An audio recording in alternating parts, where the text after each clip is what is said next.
एक चीज़ सुनने को मिली है कि पिताजी नहीं हैं। जी सर, पिताजी नहीं हैं और ऐसे सिचुएशन में घर को देखना, पूरे माहौल एटमॉस्फेयर जैसे परिवार का माहौल बना करके चलना, सबको साथ लेकर के चलना, आगे बढ़ना, फिर उसके साथ साथ अपनी पढ़ाई को देखना, ये सारी चीज़ें कैसे की हैं आपने और यहाँ तक आने के बाद आपको कैसा लग रहा है? तो सर आपका हमारे चैनल पर बहुत बहुत स्वागत है। धन्यवाद सर। ये थोड़ा सा आप अपना एक बार व्यक्तिगत परिचय दीजिए। सर मेरा नाम कौशलेंद्र मिश्रा है।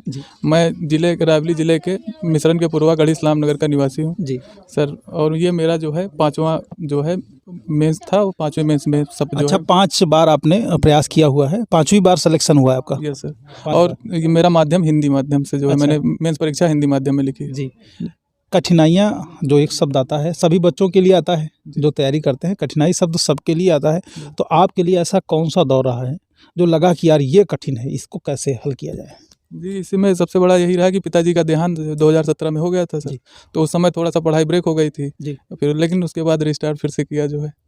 तो रिस्टार्ट में जैसे सपोर्ट कहाँ से मिला, चूँकि पिताजी तो नहीं है, तो ऐसे सिचुएशन में सपोर्ट कहाँ से आया?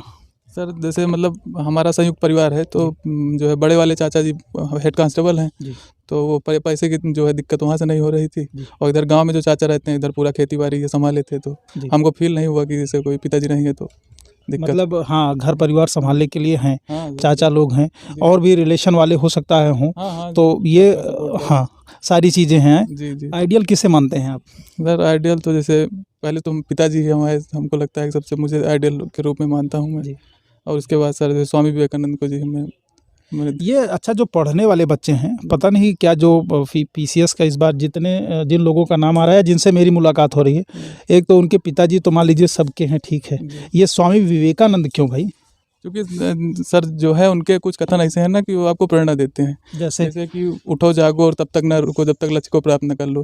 जैसे मेरे जीवन में बहुत कठिनाइयाँ थी, जैसे मतलब 5 बार मेंस लगातार, जैसे मेंस में जाओ फेल हो जाओ, फिर मेंस फिर फेल हो जाओ, जैसे 4 बार तो फेल हुए हैं मेंस में, तो लगातार कहीं ना कहीं लगता था कि जो है रुकना नहीं है जब तक। तो आलोचनाएं भी बहुत होती होंगी कि क्या यार, मतलब बीएड कर लेते, टेट की परीक्षा, सुपर टेट, टीचर हो जाते, आप पीसीएस में क्या कहते हैं चले गए हैं, आप घुसे हुए हैं, कितने दिन तैयारी करेंगे? और लगातार, चूंकि ये वर्षों की तपस्या होती है, कई वर्ष लग जाते हैं, किसी को तो 10-10 वर्ष लग जाते हैं और सफलता हाथ नहीं आती। और ऐसे में जो आलोचनाएं होती है उसको कैसे फेस करते थे? सर इसमें अगर इस तैयारी को अगर आप ईमानदारी से कर रहे हैं तो रिश्तेदार नातेदार कुछ दिन के लिए ब्रेक कर दीजिए, सबको एकदम जो है, क्योंकि नहीं समझाएंगे। जैसे हमको भी सब लोग कि लेखपाल का क्या हुआ, अभी लेखपाल का रिजल्ट आया था, उसमें हुआ कि नहीं हुआ, क्यों नहीं हुआ, तुम पीसीएस तैयारी कर रहे हो, लेखपाल नहीं हो रहा, लेखपाल तो नहीं हो रहा, चले पीसीएस बनने। हाँ, तो ऐसा अब जैसे सिलेबस अलग है, अब लेखपाल का सिलेबस और पीसीएस सिलेबस। और दूसरी बात, अगर आप मेंस लिख रहे हैं, बार बार इंटरव्यू पहुंच रहे हैं, तो आप लेखपाल में संतुष्ट हो ही नहीं पाएंगे। अगर यहाँ तक पहुँचे हुए हैं इतने संघर्षों के बाद, तो किसे श्रेय देंगे आप अपनी सफलता का? सबसे बड़ा श्रेय तो सर ईश्वर का है। ईश्वर ने साहस जुटाया, क्योंकि सबसे पहले तो भगवान को जो है। और इस बार से क्या हुआ था कि सब लोग कह रहे थे कि नीम करौली हो आओ, अभी मेंस के तो मेंस के बाद मैं गया था वहाँ पे, तो भगवान, लेकिन हमको लग रहा है कि आस्था मेरी जो है वहाँ से जुड़ गई है। सबसे बड़ा ईश्वर। ये तो बहुत बड़ी बात आप उनके लिए कर रहे हैं। जी सही बता रहे हैं। सारे भक्त जो हैं, जो पढ़ने वाले होंगे, और कल नीम करौली का चक्कर लगा के आएंगे कि अगर हमें मेंस क्लियर हो गया तो भागो सीधे नीम करौली और वहाँ से आशीर्वाद लेकर के आओ। चूंकि कौशलेंद्र जी ने एक इंटरव्यू में ये कहा था कि हम वहीं गए थे और इसकी वजह से। ईश्वर का मैं बता रहा हूँ, ईश्वर का थोड़ा बहुत अगर आप आस्था है ईश्वर में, तो आपको जो है प्रेरणा मिलती है वहाँ से, क्योंकि लगता है। और एक आप ईश्वर के प्रति आप रिस्पॉन्सिबल भी हो जाते हैं कि अगर आप कोई टाइम बेकार कर रहे हैं, फिर अगर भगवान से मना रहे हैं भगवान हो जाए, तो अंदर से आता है कि टाइम बेकार कर रहे हो, भगवान से मना रहे हो, कैसे होगा फिर? तो ये चीज़ें अक्सर देखने को मिलती हैं। और एक सबसे अहम, चूँकि हम लोगों के लिए या आपके लिए एक चुनौतीपूर्ण होगा कि जिस पद पे आप कार्यरत हैं, पहले चीज़ तो किस पद पे चयन हुआ है सर आपका? सर डिप्टी जेलर के पद पे सर। Deputy jailer. जैसे ही पहुँचेंगे, कौन सा सुधार करने का सोचा हुआ है? सर जहाँ तक डिप्टी जेलर के पद, पहली बात तो सर उसके जो कार्य हैं, जो मैनुअल में है, उसको कार्य करने का पूरा प्रयास रहेगा सर।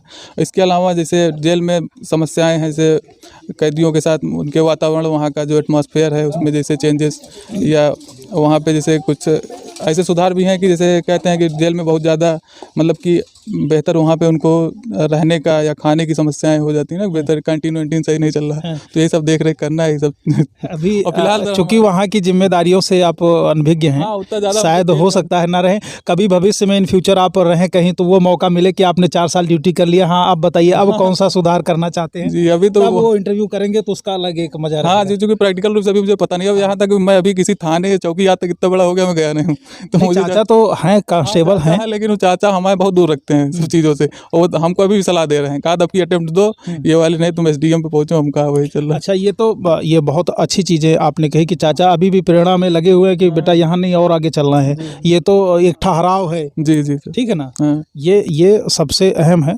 और सर एक ये कह रहे हैं जो वो कहा था आपने उसका क्या कहते हैं कि श्रेय वाला, तो उसमें से ईश्वर के अलावा जैसे हमारे चाची चाचा का बड़ा योगदान रहा है वहाँ रायबली में, जो चाचा तो पहले पूरा फाइनेंशियल के साथ साथ सपोर्ट वो भी रहा, और चाची का हमारे बहुत ज़्यादा सपोर्ट रहा। हाँ जी, और इसके साथ हमारे जो मित्रगण हैं। कोई एक ऐसा सवाल बताइए जो लगे कि थोड़ा सा मजाकिया टाइप का रहा हो, या मतलब ये कौन सा कंटेंट उठा के रख दिया। हाँ, जैसे हमसे पूछे कि क्या आपने कभी किसी की हेल्प की है, तो मैंने कहा कि सर मैंने अपने एक दोस्त को के पिताजी को खून दिया। कहा नहीं दोस्त नहीं, कोई अनजान व्यक्ति का बताइए, तो मैंने ऐसे कह दिया सर एक जो है व्यक्ति एक बार स्कूटी से गिर गया था तो मैंने उठाया था। कहा तो कोई व्यक्ति गिरा था, कोई लड़की गिरी थी, तो वहाँ भी इंटेंशन बदल दिया। हाँ नहीं, वहाँ पे बड़ा लाइट माहौल रहता है, वहाँ पे जैसे आप हर कैंडिडेट डरा ही रहता है, लेकिन वहाँ पे जो बोर्ड के मेंबर हैं बहुत ज़्यादा मतलब कि एकदम आपको इतना बढ़िया लाइट फील कराएंगे कि लगेगा नहीं कि आप इंटरव्यू। हाँ हाँ एकदम अच्छे से इनसे ज़्यादा तो संघर्ष आपका, चूंकि आपका भी नाम फेस सब जुड़ा होगा कि यार आपका भतीजा पता नहीं क्या 6 साल से जुटा हुआ है, 10 साल से जुटा हुआ है, क्या यार उसको भर्ती करवा देते कहीं और जगह, काहे PCS और IAS के चक्कर में लगे हैं। तो ये तो एक कमरे में बंद है, समाज को तो आपको फेस करना होता है, तो ऐसे में कैसे डील करते थे आप। सर क्योंकि हाँ बात आप सही कह रहे हैं कि हमारे बड़े भाई साहब पुलिस में वो तो बाहर रहते थे, समाज में हम ही रहते थे। जहाँ निकलते थे ये लोग पूछते थे, हमारे बड़े भाई साहब कहते हैं हरीश का लड़का क्या कर रहा है। उस समय मैं केवल यही कहता था कि भाई मेहनत कर रहे हैं, कर्म कर रहे हैं अपना, और ईश्वर का हमें फल देखिए कब मिलता है। और वो लगे हैं और मेहनत कर रहे हैं, लगातार निरंतर मेहनत कर रहे हैं। एक सवाल और है, जब आप नहीं थे PPS में या PCS में सिलेक्शन नहीं हुआ था, या रिजल्ट आने के पहले 2 दिन पहले कैसे फीलिंग आती होगी, थोड़ा सा जाहिर करेंगे। हाँ, रिजल्ट आने के पहले से मतलब इंटरव्यू के बाद से, उसके बाद जब तक रिजल्ट नहीं आया, किताब तो खुली ही नहीं एकदम पूरा, और लगातार बस ये था कि हम शुरू कर दिए थे क्रिकेट खेलना अपने दोस्तों के साथ, पूरा दिन हम कम से कम स्ट्रेस न रहे, नहीं तो पूरा दिन बस वही सोच रहे हैं क्या होगा रिजल्ट का, क्या होगा रिजल्ट का, बस यही चल रहा था एकदम। और दबाव बहुत ज़्यादा, चूँकि मेंस के बाद से इंटरव्यू कॉल आई तो बहुत सबको पता चल गया। इंटरव्यू कॉल चूँकि 4 बार के बाद आई थी, 5वीं बार में, तो एकदम पूरे एरिया में सबको पता चल गया कि उनका इंटरव्यू कॉल हो गया। तो अब उसमें बहुत ज़्यादा सामाजिक दबाव था, तो अच्छा ईश्वर से मना रहे थे वो है नहीं। कहाँ की मन्नतें माने हुए हैं वैसे। अरे बहुत सारी मन्नतें हैं सब।